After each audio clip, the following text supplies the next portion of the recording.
right, let's turn to Matthew chapter 24. Matthew chapter 24.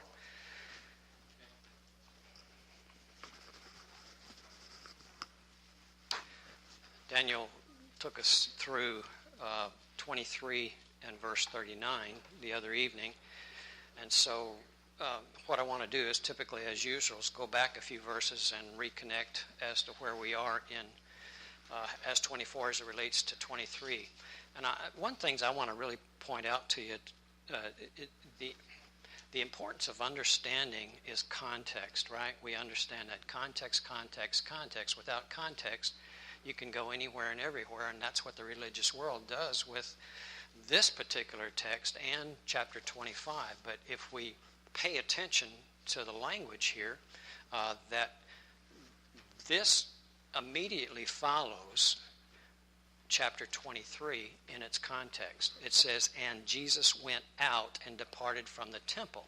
He was at the temple when he was contesting with the scribes, chief priests, and Pharisees in chapter 23. And so this immediately follows that, and he goes then to the Mount of Olives, when we call this Mount of Olives discourse, dialogue. But 23, 24 are all inextricably connected to each other. You cannot fully grasp and understand any one of them without keeping them all in its context. You know, the religious world, particularly, well, in 24 they'll split the chapter around 35 or 36, and then chapter 25 is taken as a whole new theology. And it's not. It's all one particular context. And again, this we refer to chapter 24 as the Mount of Olives discourse, which follows, again, the woes pronounced on the religious leaders in the prior chapter. And then Jesus leaves with those ominous words. Well, you know, you can see his humanness coming out after he pronounces the woes on these religious leaders. His humanness comes out when he says, "O Jerusalem, Jerusalem, thou that stonest the prophets and killest them which I sent unto thee, how I would, as a mother hen would have gathered her chicks together, but you what? You refuse." And I think Daniel took that and connected with the next verse, which is, therefore this house, your house, where is he? What house is he talking about? He's talking about the temple. He doesn't now call it God's house. It's not. God has what? Disowned what these religious leaders have done to the temple and temple worship. And so he says, your house is left unto you desolate. And of course that word desolate appears again in Matthew 24, Luke 21. When you see the armies, verse 20, when you see the armies surround the city of Jerusalem, then know that what? The desolation is near. So when he talks about the desolation, which is going to include the city, includes the temple, includes the priesthood, the sacrificial system, the court records, all of those things, but most importantly, the law. And that's the thing to keep in mind, is that the enormous import of everything here that is relayed in these three chapters has to do with the ending of what? The law. Right, the end. This is the coming end of first covenant Israel. When they lose the temple, they lose the center of their life. It is the center of their worship. Everything to the Jew belongs to the temple.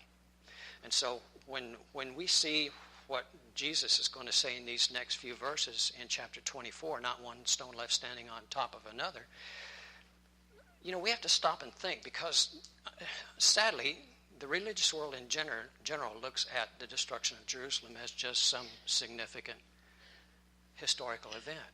But it's not. It's earth-changing. It's earth-shattering. It's monumental. It's the whole separation of first covenant Israel and bringing in what? Spiritual Israel, right? I'm going to take the kingdom away from you, national, physical, in Israel. I'm going to do what? I'm going to give it to people showing the fruits worthy thereof. And so this is the intersection of, this is where these two things collide, is in the import of all of these things. And of course the things that Jesus has imposed on the religious leaders, the scribes, chief priests, and Pharisees in chapter 23, you know, all of these things will come upon you, this generation. And then that's in verse 36 of chapter 23. And then verse 34 of chapter 24, he speaks again of this generation.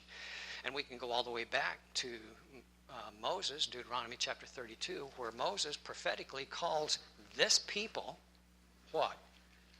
A perverse generation. And then that's picked up by Jesus and Paul, talking about, Jesus calls it a faithless, calls it a wicked. Paul calls it perverse. Peter on the day of Pentecost calls it untoward.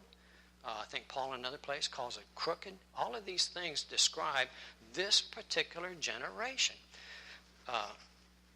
All through history, particularly Hebrew history, we have this identification of generations. But this is absolutely the worst generation that ever walked the face of the earth, and for a particular reason. Because they called out for the blood of Messiah, Son of God, disowned, refused, rejected Jesus, Son of God, even though from here and going all the way back to Genesis, we have Moses and the prophets speaking of what? The coming Messiah, God's plan to bring salvation. It's what? It's one book, one author, one theme and purpose, and that's God's eternal purpose to do what? Save man. It's got nothing to do with the eventual fate of mankind. It's got nothing to do with what's going to happen to the planet. It's God's revealed plan to bring mankind back into a harmonious relationship with him. Identified by Samuel in 2 Samuel chapter 12 and verse 22. God's intent and purpose was to do what? Have a people to himself. Adam and Eve had it in the garden. When they did what God told them to do, there was a perfect, harmonious relationship with God. And then when they sinned, they disobeyed, they sinned, they broke it off. And so from Genesis 3 to Revelation chapter 20, we have God laying out incremental order what it's going to take for man to be restored back and have that relationship again. Yes, Lonnie? I think the problem that some people have is that they think Jesus uses figurative language here. When he did use parable, he was talking in a metaphorical sense? Yeah. Yeah. In a way. And then, but later, this is actual facts he's giving them now. Because he's talking about destruction of Jerusalem before the end comes.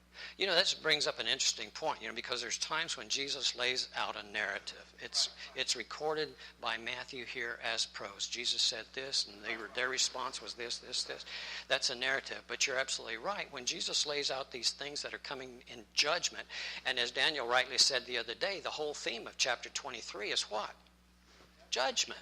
Right? It's God's judgment on Israel, faithless Israel, and particularly as it pertains to these leaders, because they're the ones that are responsible for the failure, right? Woe unto the shepherds of Israel. Ezekiel couldn't have said it any plainer. Why? What's the purpose of a shepherd metaphorically?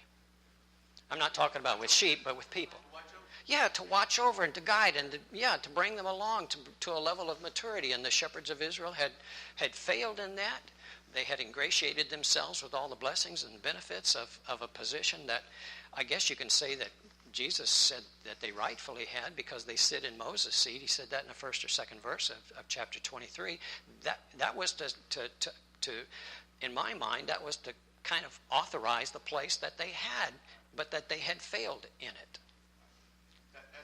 Notice he didn't talk to the Sadducees, but he talked to the scribes and the Pharisees. The Sadducees went totally over to the Roman Israel and took Hellenism.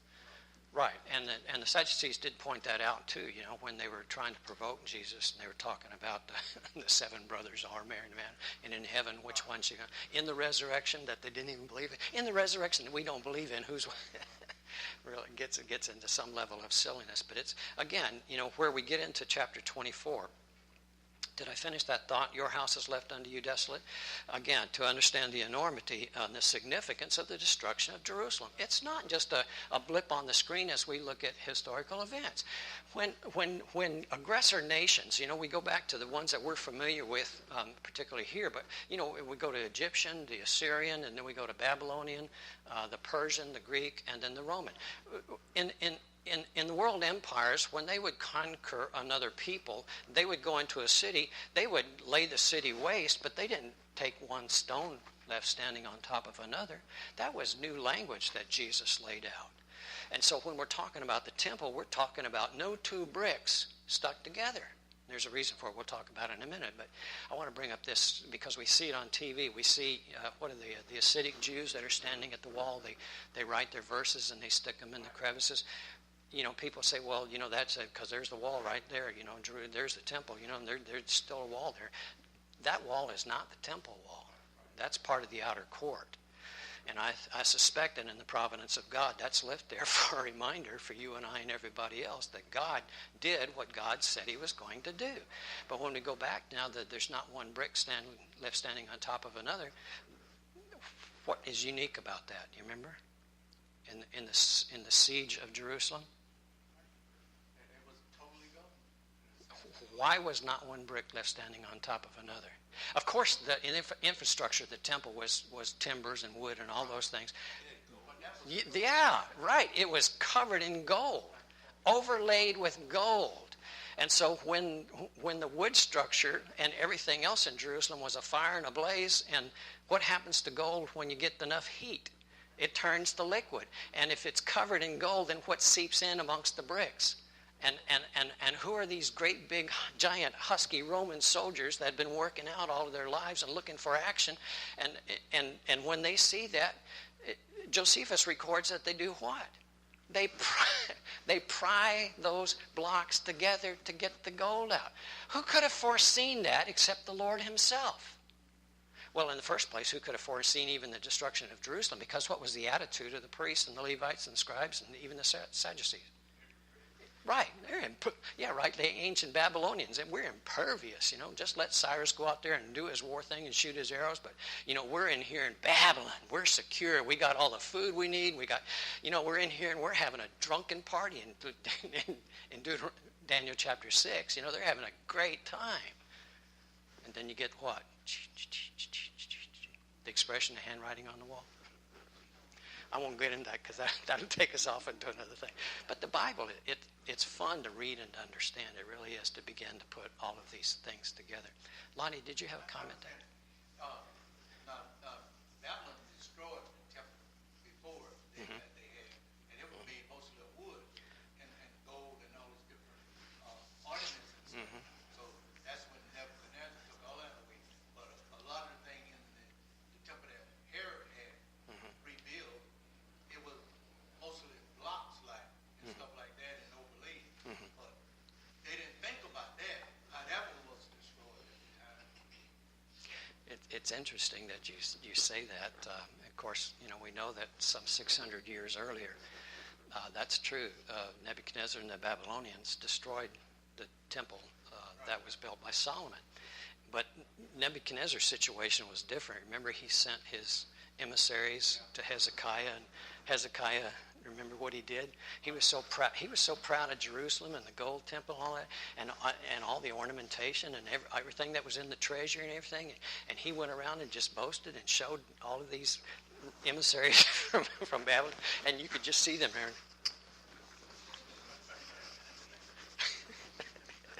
And so when Nebuchadnezzar, you know, there's 3 sieges by Babylon against the temple. You remember that? Again, you know, in ancient times when they could, a conquering nation would put the conquered in tribute, right? Paying tribute back to the conquerors. Maybe we'd call it taxation or something like that. But they were responsible for then paying tribute. But when Nebuchadnezzar in that first siege, when he came, that's when he took the princes of the court, which would include who? Daniel, Shadrach, Meshach, and Abednego, by those names that we recognize. But there was a lot of them, but those 2 are prominent because they show up as the only faithful ones in the book of Daniel. But along with the princes, Nebuchadnezzar, he hauled out all of this gold and stuff. And then again, and 10 years later in the next siege, and then it was another 10 years before he said, "I've finally had it with these Jews. They're rebellious. They're stiff-necked. They fight us. They don't do what we, you know." They were a conquered people, and if you're a conquered people, you either rebel and fight against it, or you submit to it. And they wouldn't submit, and so that brought in the fierce wrath of Nebuchadnezzar, and he destroyed Jerusalem and the temple, as Lonnie said, 600 years to this. That was the Temple of Solomon, the magnificent temple, the one that was rebuilt by Zerubbabel when they came out of captivity, and then the one rebuilt. The Zerubbabel temple was remodeled, rebuilt, and made even more made more ornamental, ostentatious than, by Herod the Great. So that we still had these great overlays of gold, so that the prophetic words of Jesus, that not one stone would be left standing on another. Now, when did he say that? Let's keep this in mind. When did he say this?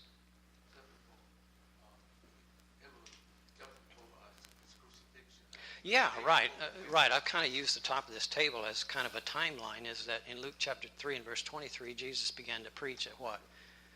Age 30. And we know that he spent roughly 3 years in his earthly ministry. And then we had what? We had the cross, right? We had the cross. And so, and then from the time, just this is in the shadow of the cross. Let's keep this context, that when we're talking about here of this Olivet Discourse, we have to understand that from here they go into what we call in John the upper room discussion. Now it's just given a small amount of discussion in Matthew and Mark and Luke, but it's an expanded discussion when we get to John. But the Olivet Discourse appears in Matthew, Mark, and Luke.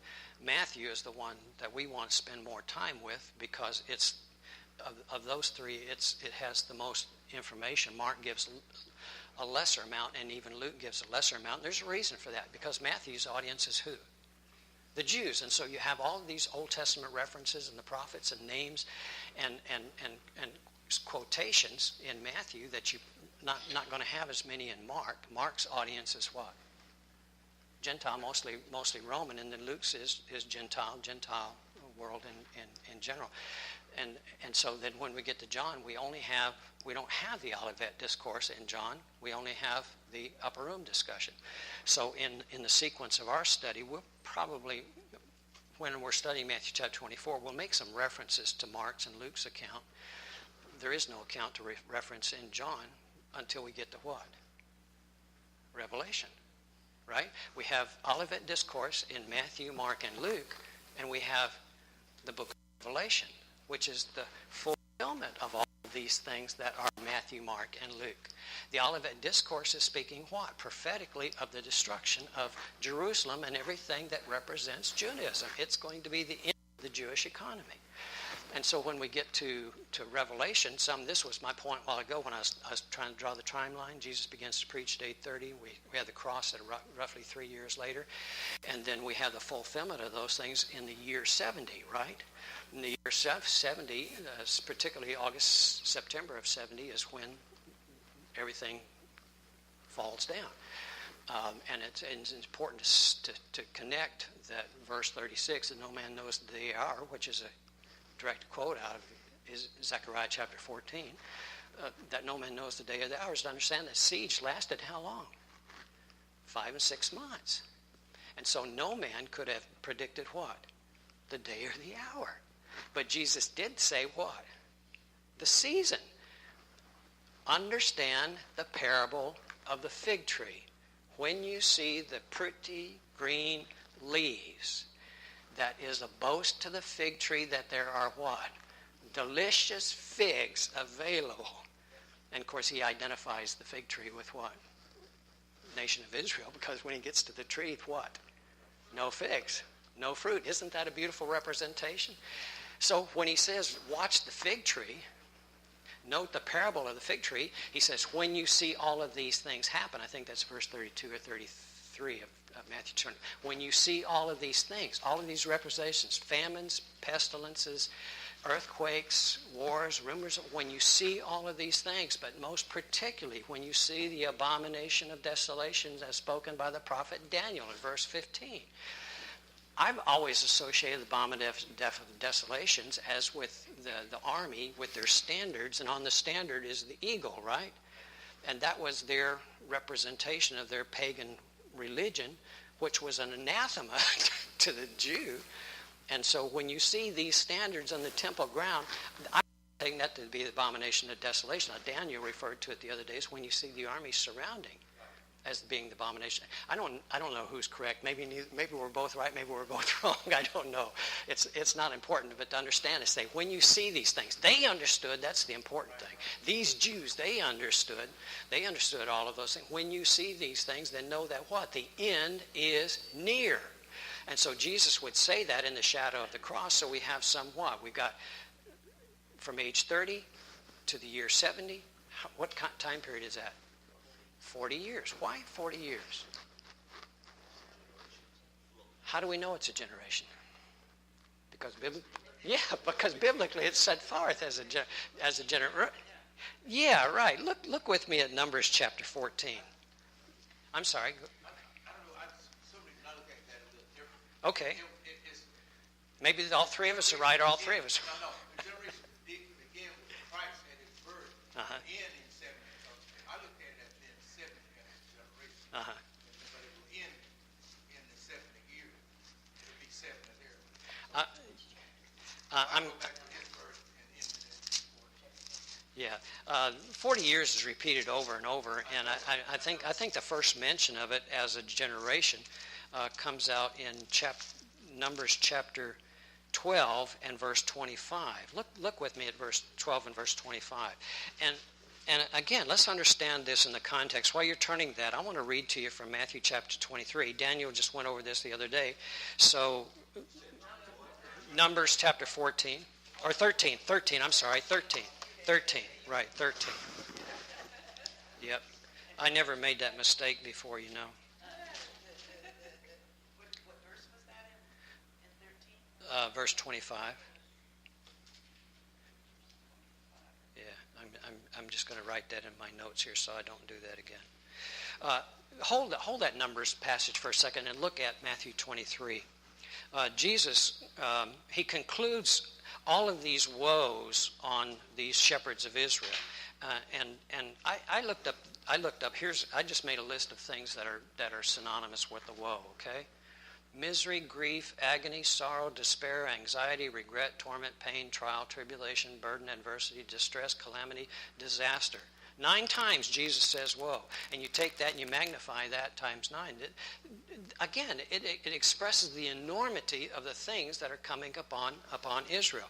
But he has just finished saying those when he says in verse 34, wherefore. And so wherefore means what?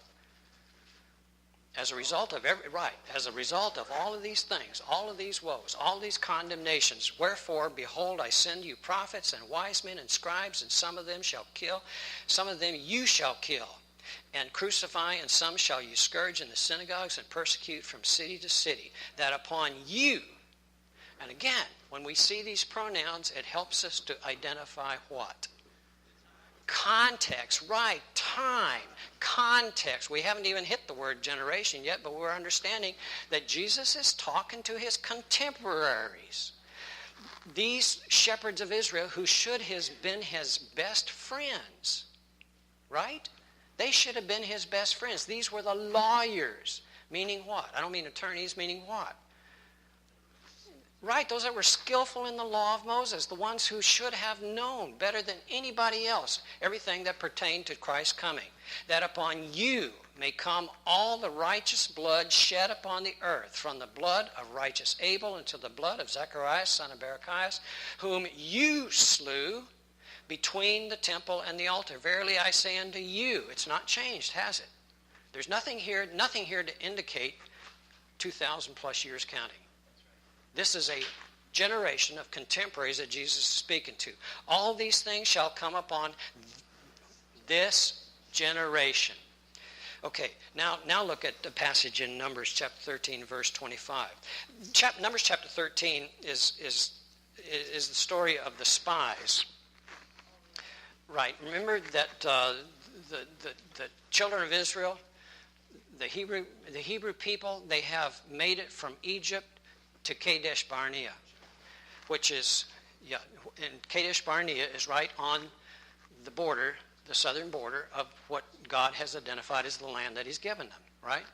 And I think it's interesting to understand that God has said, I have given you the land. And they're not even in it yet.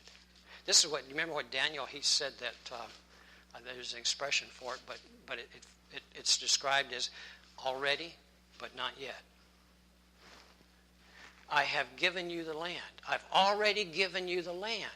All you have to do is what? What I tell you to do, to go in and pursue the enemies and drive out the enemies of the land. So here's the land, but not yet. That's kind of an interesting point. But anyway, the spies go into the land. They're in the land for how many days? Yeah, thank you. Somebody said 40.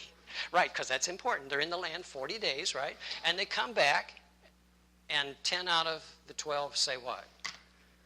We can't do this. We're just grasshoppers. They are giants. And then worse yet, what? Let us get a captain and do what? Go back to Egypt. Can you believe? Can you believe? These are the same people that endured. Bill. It was a false, part of it was a false report. God had told them that the land was a land full of milk and honey and other great blessings and crops and land and all that stuff that was there. And when they actually went to spy out the land, they came back with a report and said, yeah, the land was. Oh, yeah. Good. That's a good point. I overlooked an important part. It's everything that God said it was. But. That word that gets in the way, but. They weren't willing to go in and Yeah. work that God told them to do. Just take the land. Yeah. So it said, verse 25, and they returned from searching the land after 40 days. Now look at the next chapter in verse 26. This is a little lengthy reading, but understand this because this is where we get to 40 years generation. And the Lord spake unto Moses and unto Aaron. Somebody made the point about Matthew chapter 1. Was that you, Ashley? Yes. I don't want to forget that after I do this. Okay? I'm just going all the way back as far, and then I'm going to bring it up to more the time of Jesus there. And the Lord spake, in verse 26, Numbers chapter 14, and the Lord spake unto Moses and unto Aaron, saying, how long shall I bear with this evil congregation? Verse 29, your carcasses shall fall in this wilderness, and all that were numbered of you according to your whole number from 20 years old and upward, which have murmured against me. And then next verse, except for Caleb and Joshua. Why were Caleb and Joshua exempted from this punishment? Right, they came back and said, we can do it. Let's just do what God said, and we can take it. God said God has already put victory in our hands. Verse 32, but as for you, your carcasses shall fall in this wilderness, and your children shall wander in the wilderness. How long? 40 years. So Moses is looking at these people, and he says from age 20, and for 40 years. And he identified in that being what? A generation. Right.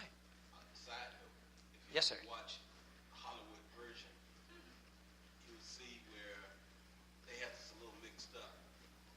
They have it where they when the children of Israel broke off all their gold and threw it into the fire, came to Aaron made this golden calf.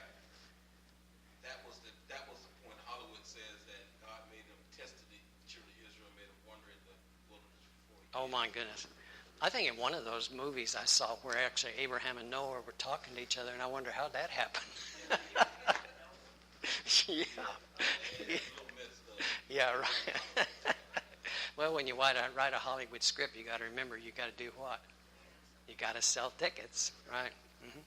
Verse 34, and after the number of the days in which you search the land, even 40 days, each day for a year shall you bear in your iniquities, even 40 years, and you shall know my breach of promise. That reminds me, go to Psalm chapter 95.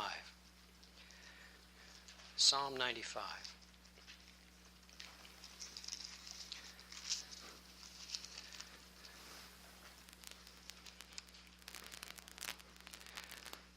Presumably David writing, Psalm 95, beginning of verse 8, presumably David writing, but even if it's not, we still have what? Somebody say Holy Spirit inspiration. Right, we still have Holy Spirit inspiration, whoever wrote it. And I'm just saying, I don't know who wrote it because there's no superscription in mine. Maybe one of you have it. But it's somebody says David. Okay. Verse 8, harden not your heart as in the provocation. What provocation? He explains it as in the day of temptation in the wilderness. What did God just say? Why have you tempted me here? Tempted me what? In the sense that I said the land was yours. All you got to do is go in and get it. And you're saying you can't do it. When your fathers tempted and proved me and saw my work, 40 years long was I grieved with what? This generation. Mm-hmm. And there's lots of others. Ashley brought up the fact that in Matthew chapter 1, where you have these 14 generations from Joseph to David, was it? And then from David to whatever it was. But anyway, you have, if you calculate all that out, theologians have done it. I don't have the wherewithal, neither have I the interest in doing it. I just take their word for it as they come out with 41 point some odd, 41 change, okay, years. But we understand that a generation is somewhat fluid, right? Everybody in here, we're all the same generation, from the youngest one, which is Cherish, to the oldest one, which is probably me. I'm not going to pick on anybody else. But again, generation is a moving target, right? The Cherish's generation is going to incorporate a lot more people that aren't even around yet. You understand what I'm saying? But all of us are the same generation. So that's what Jesus is saying here when he's talking about this generation. New Testament-wise, look in Matthew chapter 11. Matthew 11 and verse 16. So when these Jews are hearing Jesus talk, there's no doubt, we can have absolutely no doubt in our minds that they understood what Jesus was saying. In verse 16 of Matthew 11, Jesus says, "But wherefore shall I liken what? This generation, liken unto children sitting in the market." Matthew chapter 12 and verse 34.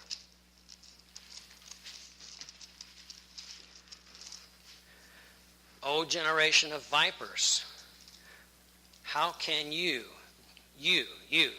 not future generations, how about you, being evil, speak good things? For out of the abundance of the heart, the mouth speaketh. Mark 8 and verse 38. That verse that I just read, Matthew 12:34. Mark 8 and 38. We've already recalled some of the ones that Jesus and Peter and Paul had called, so we're just looking at adding to these of Jesus. But in Mark 8 and verse 38, "Whosoever therefore shall be ashamed of me and of my words in this adulterous and sinful generation." I didn't even quote that one, did I? I quoted from Matthew 17, which is he calls them wicked and faithless. But he calls them here adulterous and sinful. Adulterous in what sense? Spiritually, right. They go chasing after other things that they consider, and you would have to say adulterous in the sense that they were giving credit to the traditions of the elders and making it equal with what? Or even superimposing it over the law. That would make them adulterous in a spiritual sense, wouldn't it? Yeah. It is, yeah, right. In the Old Testament, Israel is called an adulterous people. You look at the whole book of Hosea, and it's mentioned a number of times. But yeah, adulterous would mean those that went after idols. But these Jews are not here particularly chasing after idols, except for the things that they've made idolatry, like the traditions of the elders, and protecting the traditions of the elders, teaching the traditions of the elders as if they were what? The commandments of God, right? Luke chapter 11, verses 50 and 51.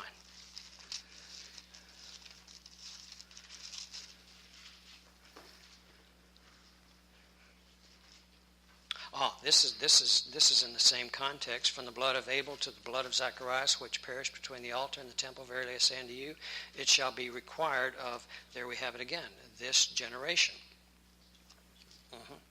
And then Luke 17, 24 and 25.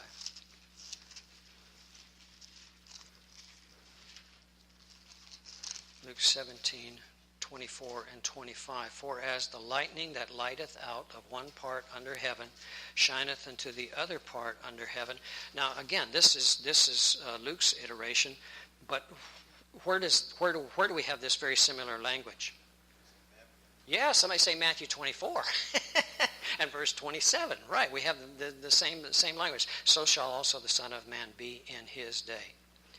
All right, so again, the whole idea here is to understand that there is a very, very specific audience to whom these things are written, and it is to the Jews, and to the Jews not in the whole Jewish world and over Jewish time, but in Jesus' time, speaking to his contemporaries. Okay, so we'll pick up at verse 1. And again, if you're wanting to read the Mark and Luke account of Olivet Discourse, you'll go to Mark chapter 13 and Luke chapter 21, which we'll make references to while we're in Matthew chapter 24. And maybe for that reason, it would be too much to go back into Mark and Luke separately. So we'll just try to pick out the things that they say and stick pretty much with the Matthew, because I'm going to teach it as all one context through chapter 25. And Jesus went out and departed from the temple. So we get that. He's in the temple when he says, "Behold, your house is left in you desolate." He's standing on the grounds. He's actually can be in a stage where there can be no ambiguity about who Jesus is talking to and what he is talking about when he says, "Your house is left unto you desolate." And his disciples came to him to show him the buildings of the temple. In either the Mark account or the Luke account, it makes note of the fact that he crossed over to the Mount of Olives. And that's where we get this. He says the same thing here in verse 3. And he sat upon the Mount of Olives, but the other two say that they've conveyed themselves from the temple over to the Mount of Olives. And so, we can see almost as what's going to be recorded here in the next couple of verses. The disciples, again, they don't really fully understand everything yet as to what's taken place. And so when they're probably at the Mount of Olives and they're looking back on Jerusalem, they're towering over the city of Jerusalem and the temple, and the sun glistening on the gold and sparkling granite buildings of Herod the Great, that they would be what? Just look at these beautiful buildings, right? Just we're Jew. They still got some of that in them, they themselves. They're proud to be a Jew. And so that's when we're going to get into this discussion. Jesus said to them, "See ye not all of these things?" What things? Well, it says there in the prior verse, the buildings of the temple. Again, we understand the temple is just one building, but you have all of these courtyards and other buildings that surround the temple, including palaces and then court records and I guess same thing as Sanhedrin Court and all of these that make up the number of buildings that we call the temple grounds in the temple area. See ye not all of these things? Well, of course they see these things, and that's what led them to say the things that they did. See ye not all these things? Verily I say unto you, there shall not be what? Left here one stone upon another that shall not be thrown down. And we know that that is a prophecy which actually did come to fruition. I brought the book of Josephus. I doubt that I'll make any reference to it now because we're getting short on time. Maybe so short on time that we ought to draw our line here. Yeah, because we begin a new paragraph in verse 3. So why don't we draw our line here, and we'll take a couple extra minutes between here and our worship hour. So anybody have any comment or anything they'd like to add to where we have been in this? This is a fascinating study. Buckle up. Okay. Thank you very much for all of your discussion and input.